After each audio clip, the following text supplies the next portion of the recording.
লোহাগড়ায় বিএনপির বিক্ষোভ মিছিল ও সমাবেশ অনুষ্ঠিত। শরীফুজ্জামান নড়াইল প্রতিনিধির ভিডিও চিত্রে বিস্তারিত। বিএনপির ভারপ্রাপ্ত চেয়ারম্যান তারেক রহমানকে নিয়ে কুরুচিপূর্ণ বক্তব্য এবং ষড়যন্ত্রমূলক কর্মকাণ্ডের প্রতিবাদে নড়াইলের লোহাগড়ায় বিক্ষোভ মিছিল ও প্রতিবাদ সমাবেশ করেছে বিএনপি। বুধবার 16 জুলাই বিকালে লোহাগড়া উপজেলা ও পৌর বিএনপির উদ্যোগে শহরের কুন্দশী চৌরাস্তা থেকে একটি বিক্ষোভ মিছিল বের হয়। মিছিলটি শহরের প্রধান সড়ক প্রদক্ষিণ করে লোহাগড়া উপজেলা পরিষদের সামনে গিয়ে শেষ হয়। পরে সেখানে এক প্রতিবাদ সমাবেশ অনুষ্ঠিত হয়। লোহাগড়া উপজেলা বিএনপির সভাপতি আহাদুজ্জামান বাটুর সভাপতিত্বে এবং পৌর বিএনপির সভাপতি মিলু শরীফের সঞ্চালনায় সমাবেশে প্রধান অতিথি হিসেবে বক্তব্য রাখেন নড়াইল জেলা বিএনপির সাধারণ সম্পাদক আলহাজ মোহাম্মদ মনিরুল ইসলাম।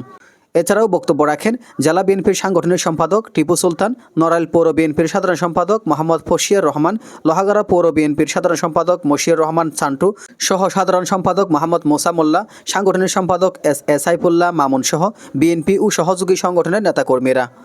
বক্তারা তাদের বক্তব্যে বলেন, বিএনপি দক্ষিণ এশিয়ার অন্যতম বৃহৎ গণতান্ত্রিক রাজনৈতিক দল।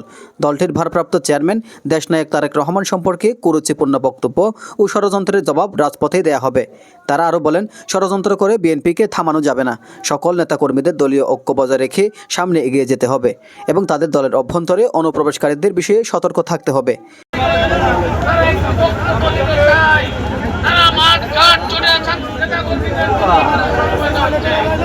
যেহেতু সময়ের স্বল্পতার কারণে